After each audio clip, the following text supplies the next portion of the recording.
વેધરપુર times ન્યૂઝમાં આપ સૌનું હાર્દિક સ્વાગત છે। તો મિત્રો વાત કરીએ ગોધરા ખાતે આવેલ કુરબાન જાગૃત ચેરિટેબલ ટ્રસ્ટની।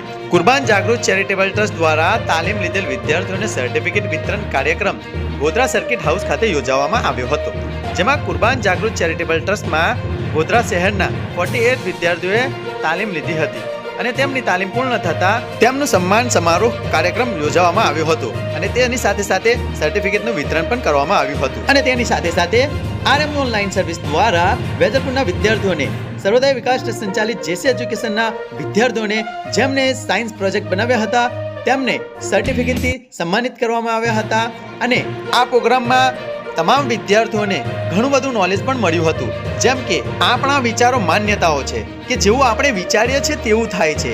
આપણે મુસલમાન છે તો આપણને નોકરી નથી મળતી, પણ તેવું નથી, આપણી લાયકાત નથી, બાકી નોકરીઓ તો ઘણી બધી છે। મહીસાગરમાં સફીન હસન સાહેબ છે જે IPS બની ગયા છે અને 100 થી નાની ઉંમરના છે અને મુંબઈમાં 100 થી નાની ઉંમરના અહેમદ સાહેબ કરીને છે જે IS બની ગયા છે। જ્યારે મુસલમાનનો છોકરો કુરાન હિફ્ઝ કરી જાય છે તો શું એ IS GPS આરામથી નથી કરી શકતો?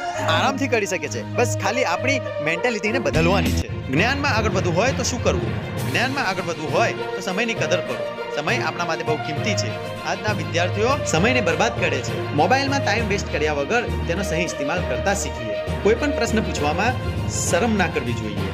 ફ્રેન્ડ એવા બનાવો કે તેઓ આપણી હેલ્પ કરે અને આપણને સહી શીખ આપે અને સહી રાહ પર ચલાવે।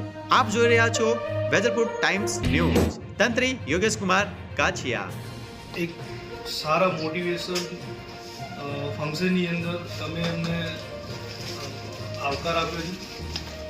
જિલ્લા પોલીસ, પંચમહાલ જિલ્લા પોલીસ હંમેશા આપની સાથે છે અને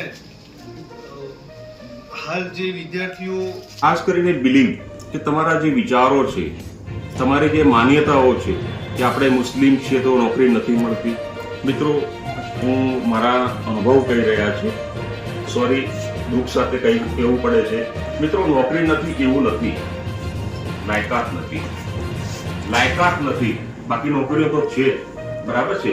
આજે તમે જુઓ અત્યારે મહીસાગરમાં સફીન હસન સાહેબ IPS છે, સૌથી નાની વયના અત્યારે મહીસાગરમાં IPS છે। મુંબઈમાં સૌથી નાની વયના અહેમદ સાહેબ કરીને છે જે IS છે, જે 22 વર્ષની વયે IS બની ગયા હતા, બરાબર છે। આજે પણ એક સંસ્થા જે છે સુરતમાં કામ કરી રહી છે, એ વારંવાર કોલ કરીને કે સાહેબ એવા છોકરા છોકરીઓ એવા યુથને મોકલો કે જે IPS GPS કરવા માંગે છે।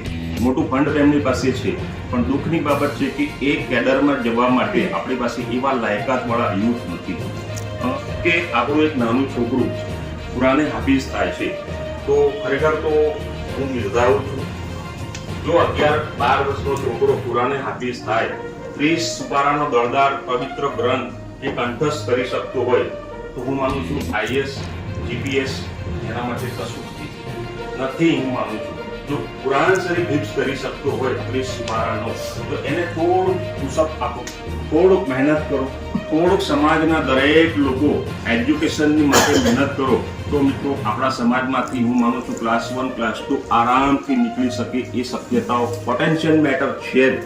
રાખો એક મજદૂર સવારમાં પાવડો તગારો ત્રિગમ લઈને નીકળે અને સાંજ સુધીમાં જો કામ કરે 400-500 રૂપિયા એને મળતા હોય, બરાબર છે, પણ એ વન ટાઈપ ઓફ લેબર, એ ટોટલી બોડીથી કામ કરી રહ્યો છે, જ્યારે અમુક લોકો જે છે એ માત્ર માઇન્ડથી કામ કરી રહ્યા છે, જેમ અદાણી છે, રિલાયન્સ છે, ઘણા બધા એવા લોકો છે જેની 1 સેકન્ડ અથવા 1 મિનિટ કાઉન્ટ કરીએ તો કરોડોની થાય છે। નીતાબેન અંબાણી રોજ 3.5 લાખ રૂપિયાની ચા પીએ છે મિત્રો, બરાબર છે। તો મિત્રો એ વર્ક સ્કિલ એમની કામ માઇન્ડથી કરે છે, સોફ્ટ કામ કરી રહ્યા છે, બિલકુલ આપણે હાર્ડવર્ક કરી રહ્યા છે અને કશું મળતું નથી, તો કામની જે કળા છે એ બદલવી પડશે મિત્રો। વર્ક સ્કિલ પણ શીખવાડે છે।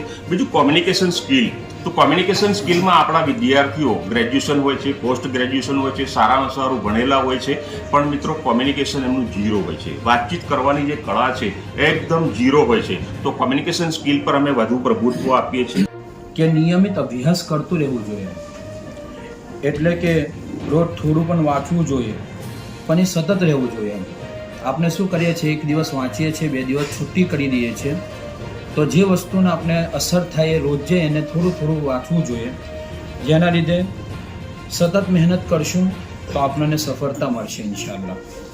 ત્રીજી વાત એ છે કે અધ્યાપકનો આદર કરવો, યાની શિક્ષણ જે માર્ગદર્શક જે સાચી દિશા આપે છે તેનું આપણને શું કરવું જોઈએ? માર્ગદર્શન કરવું જોઈએ. ચોથી વાત એ છે કે સવાલ પૂછવામાં શરમ નહીં કરવો જોઈએ. ચાહે આપણે આપણા વડીલથી પૂછતા હોય યા આપણા ઉસ્તાદથી કોઈથી આપણે સવાલ કરતા હોય તો સવાલ પૂછવામાં કોઈ પણ જાતનો શરમ નહીં કરવું જોઈએ. એક વાત એ હતી કે લક્ષ્ય આપણે નક્કી કરીએ કે અમે ક્યાં જવું છે. જ્યાં સુધી અમારી જોડે લક્ષ્ય નહીં હોય ત્યાં સુધી આપણે મંજિલ તક પહોંચવાના નથી. બીજી એક વાત એ હતી કે મોબાઈલ અને આપનો જે વખત છે એને કિંમતી બનાવો, એનો સારો ઉપયોગ કરો.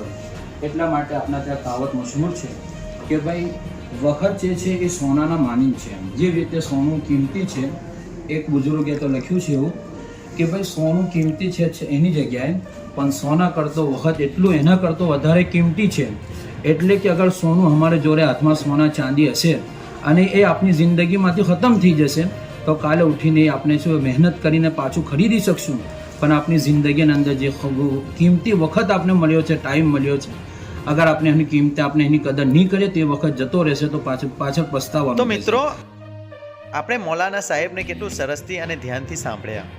હવે એમની વાતને આપણે દિલો અને દિમાગમાં ફિટ કરીને તેના પર ચાલવાનું છે. તો કુરબાન જાગૃત ચેરિટેબલ ટ્રસ્ટ દ્વારા કેટલું સરસ કાર્યક્રમનું આયોજન કરવામાં આવ્યું હતું અને તેમાં પધારેલ મોઘેરા મહેમાન એવા પંચમહાલ પોલીસ અધિક્ષક RM વસૈયા સાહેબ, કુરબાન જાગૃત ચેરિટેબલ ટ્રસ્ટના પ્રમુખ શ્રી હાજી હનીફ મદારી સાહેબ, RM online service રૂહુલ Amin Meda સાહેબ, લિયાકત ખાન પઠાણ, તાલુકા પંચાયત સભ્ય શ્રી સલીમભાઈ કઠિયા, જિલ્લા કાનૂની સેવા સત્તા મંદરના ગોધરાના જસવંતભાઈ કોન્ટ્રાક્ટર સાહેબ અને બિલકિસબાનુ બેલીમ, સલીમભાઈ બેલીમ તેમજ સર્વોદય વિકાસ ટ્રસ્ટના પ્રમુખ શ્રી સિદ્દીકભાઈ ટપ, યોગેશભાઈ કાછિયા, સાજિદભાઈ ગુંગલા, ફિરોજભાઈ નાના, જમાલ સોહેલ સાહેબ, અનસ અંધી સાહેબ, મુન્નીબેન સૈયદ અને તેમજ ગોધરાના ઉલમાઓ ઉપસ્થિત રહી આ કાર્યક્રમને સફળ બનાવ્યું હતું.